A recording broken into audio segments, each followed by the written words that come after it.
Nagbabalik ang BTV Sports. Makakasama natin live via Zoom si Sheila Salaysay, ang admin at manager, at si Randy Palomari, ang sports director, para bigyan tayo ng updates sa magaganap na Asian Basketball Tournament. Magandang umaga sa inyong dalawa. Magandang umaga po, Mami, and Sir Daryl. Good morning po. Ma'am Sheila. Hi, Daryl. Hi, Sir Randy. Good morning po. Good morning. Ako, red na red kayo dyan, ah. Hindi kami nag-usap dito, ah. So anyways, I'll fire off the first question. Ano ba yung dapat asahan dyan sa Asian Basketball Tournament sa Pasig, Iloilo? Okay, ako na muna, Sir Randy. Ah, So, yeah, this leg is more interesting and exciting dahil mas maraming bagong muka pagdating sa basketball, whether it's Filipino or foreign player or Phil-Am. So, nagkaroon kasi ng parang tryouts in the US previous to this week to get more faces, and of course, para tong basketball sa Pilipinas na giving more opportunities sa mga ballers na hindi nakakaabot ng NBA or any other international professional basketball leagues, or yung mga ballers na nandito sa Pilipinas na hindi rin na nabibigyan ng pagkakataon sa ibang basketball leagues dito sa bansa natin. So it's an international professional league with a lot of new players to look out for and new teams, I may say.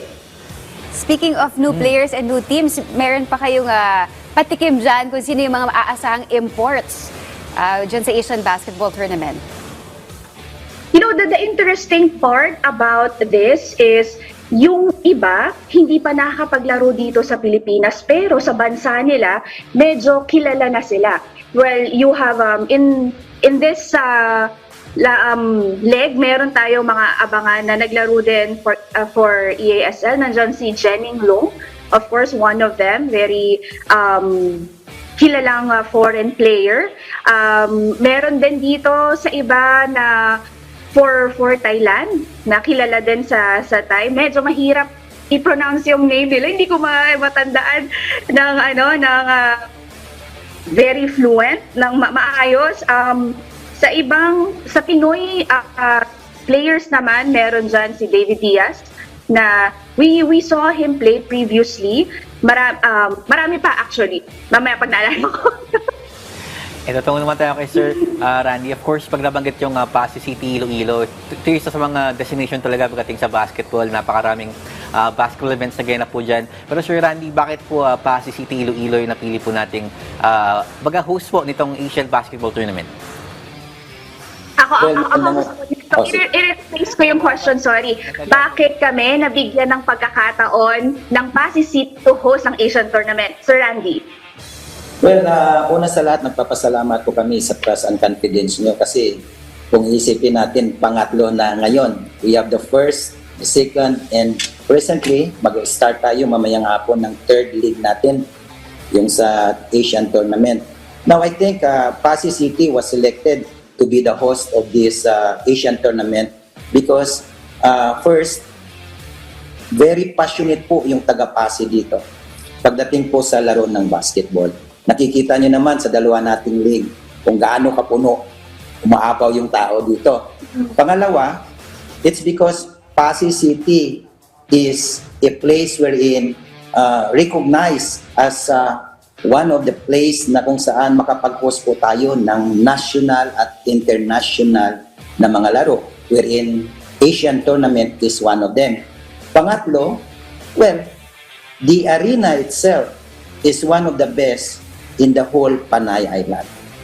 We have an fully air-conditioned. We have a built-in lead wall connected po sa ating arena. We have places inside wherein lahat po makakakita po.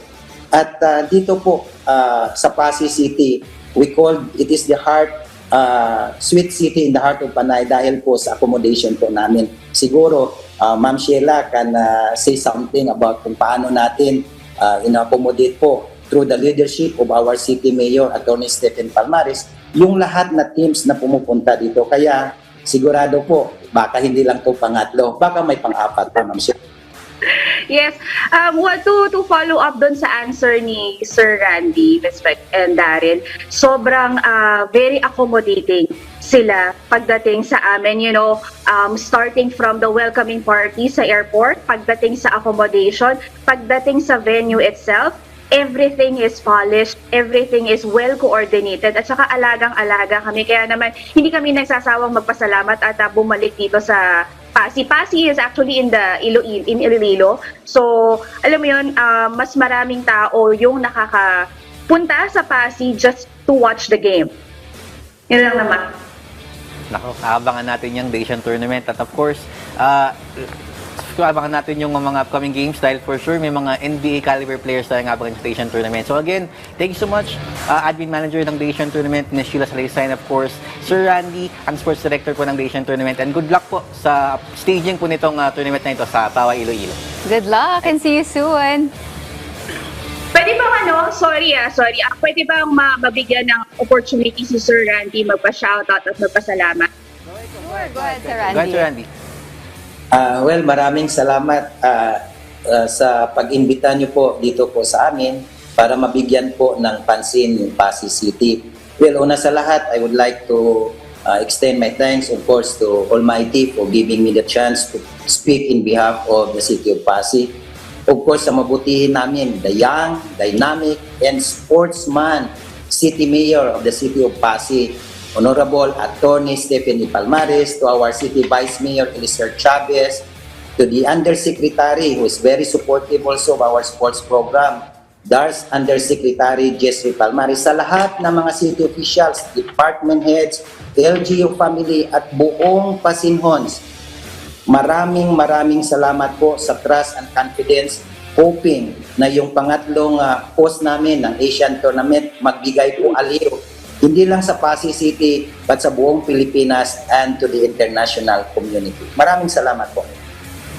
Okay, ako naman, sorry, habol ako. Ayan, syempre gusto kong magpasalamat sa Pasig City kay Sir Randy and of course kay Attorney, of course, Stephen Palmares, sa City Mayor of Pasig City. Syempre, gusto ko rin magpasalamat sa Pasig City LGU, kay Miss May Pohol, Buena Flor, kay Miss Jen Torilla, kay Mr. Rodolfo Villaruz, Game Time Sports Organizer. Siya po ang aming partner since the beginning. Nudge Productions, Mr. Nori Uy, syempre Executive Director of the Asian Tournament, si Sir Jack Ruby, Games and Amusements Board. Ang isa pa sa dapat nyong abangan dahil sa third leg namin, merong home team ang Pasig City. So isa yan sa mga talagang exciting this leg. And of course, Jordan Lewis, if you're familiar with him, he will play for one foreign team, Macau Black Bears. Abangan nyo yan, naglaro rin yan sa EASL. Macau Black Bears, Long Lions, we have Hong Kong Vanta Black Dragons, we have Aces, back-to-back champions. Naglaro dyan si Sam Veguara. What else? We have Calmado, it's a new team. We have Phuket from Thailand. So definitely 8 teams ang abangan nyo. At syempre, if you want to see more action, please subscribe and like the Facebook page of the Asian Tournament and Pasig City. Diyan nyo mapapanood lahat ng games. Ayan, thank you so much! Alright! Thank you po. Nakakuha si Sheila. Ang dami nun. Pero abangan natin yan na yung mga upcoming games. May permiso. Update na lang tayo, Ms. Sheila, para sa mga upcoming games ng Asian Tournament. And good luck po, Sir Randy and Ms. Sheila, for the Asian Tournament. We'll be watching. Abangan natin yan sa PTV Sports.